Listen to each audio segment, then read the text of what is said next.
I'm not sure what to say. I'm a trained supervisor. You're a therapist. You need supervision. Let's do what we agreed. Give it a try. Okay. So, how is the local bike?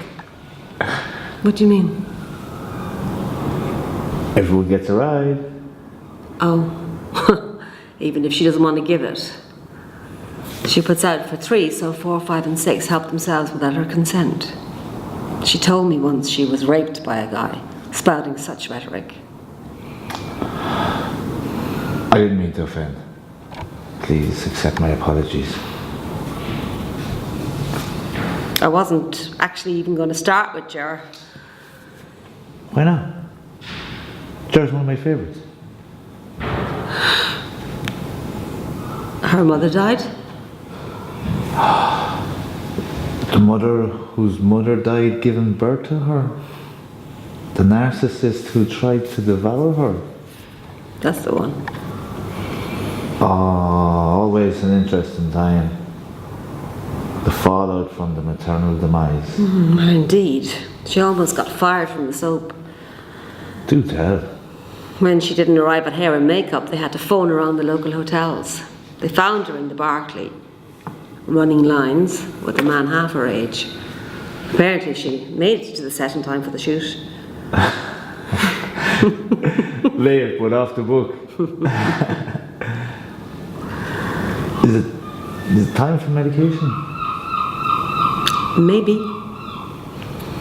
What about the ex-husband? Is she still obsessing? She wrote a poem about him. She entrusted it to me. She wanted it kept private. The way you talk about her. I can almost smell her.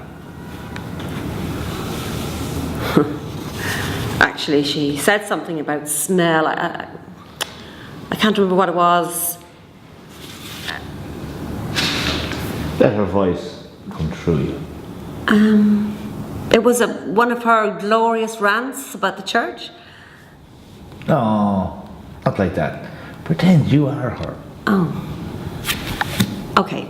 She's railing against the church as an institution. No more she. I. Okay. You told me that if men found me attractive, then I was an occasion of sin. I ought to be ashamed of myself. Shame, it's such a dirty word. You ground our faces in it until it was all we could smell. Brazen hussy, slut, whore, all words for whom there is no male equivalent. I'm gonna keep going. Thank you, Mary, for giving me this vocabulary. You showed me how to put words on what was caught between my vocal cords and my awareness. Years of stuff, sitting there just waiting for the language. Humans need language to get rid of their toxic secrets. Bravo! You're a good little student. And you're doing good work. Why did you first love me? You know why? Tell me again. Because in our community, our sanctuary, our safe haven, you were wise, articulate, honest, a beautiful speaker. Everyone's bums. Everyone's bums wiggled in the chair when you began to share. Because they knew. Because they knew that it would really be worth listening to. Do you remember when you finished your psychotherapy training? The pleasure we both got from being able to diagnose the obvious lunacy of our neighbours and relations. I do. You only had 2 children then. I wonder how many of us were created to solve our mother's emotional problems. I was. Ger was. Many people would say she had a privileged upbringing. Nevertheless, it was damaging. I really get that. It left her suffocated, longing for the freedom to determine her own future. Her hunger and thirst for autonomy drawing her into bad choices in relationships. Tell me about it, in her words. Really, be her now. Let her flow through you. It's word association, and here's the prompt. Autonomy. I was like an addict for it. I didn't understand that it was an inside job. Do you trust me enough to read me her poem? The pseudonym means she is completely protected. Stay in row now. My autonomy addiction meant that I loved boys from the wrong side of the street, who were unafraid to be their authentic selves, who wore the disapproval of others like a trophy. I thought my contact with them would make me free. I married one of them, the prince of a small Irish town. It was gorgeous, amazing, liberating. And he was damaged too, and we came to a sticky end. I had done something I thought I would never be able to do. I had walked down the aisle with a man that I was certain I would love for the rest of my life. I was right. I will love him for the rest of my life. I just won't be married to him or ever see him again. There, in the chilly backrush, in the wake of my dismissal, there is a silence full of dawning realizations. He never loved me. My mother could not accept me, and neither could my mother-in-law. The enlightenment is stark. My heart is broken, but I walk free. I do it again. For me.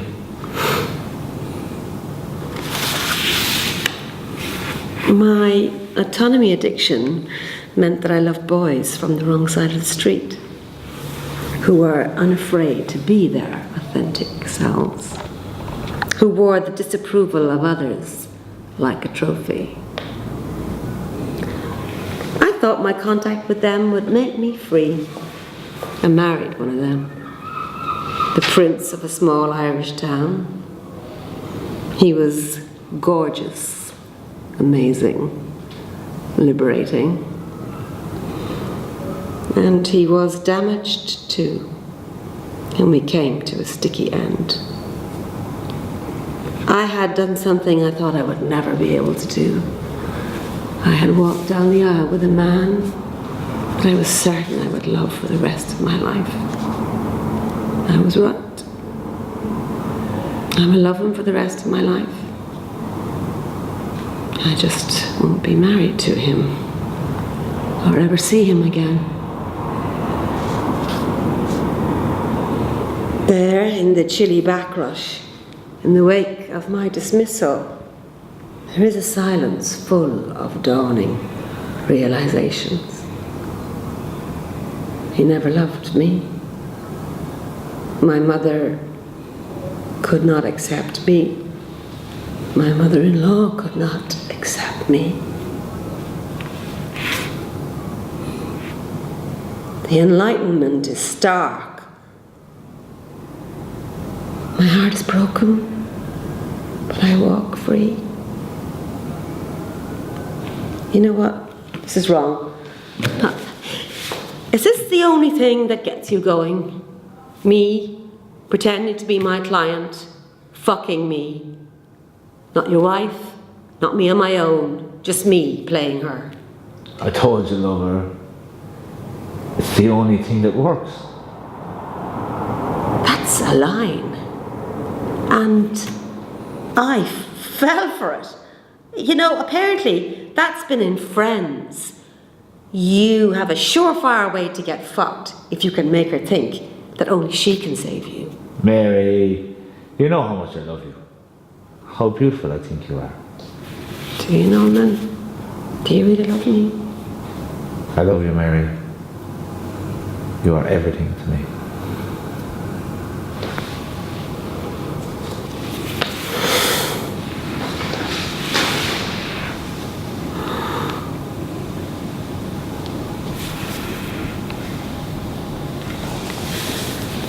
Do you really think I'm beautiful? I really do.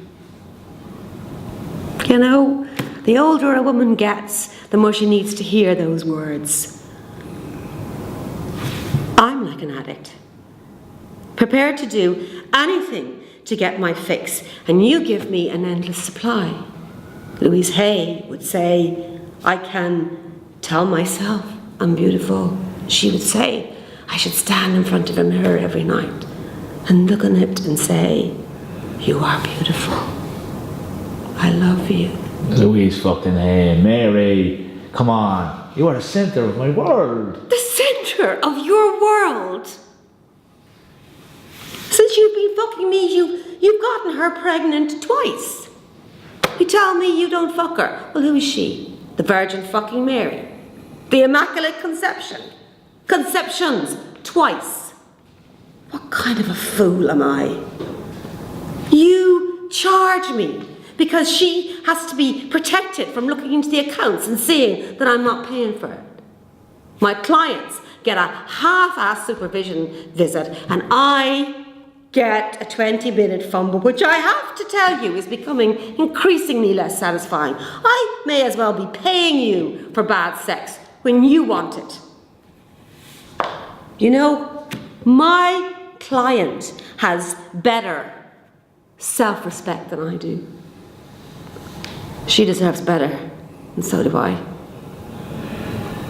I'm gonna leave, Norman, and I'm not gonna come back. Don't call me.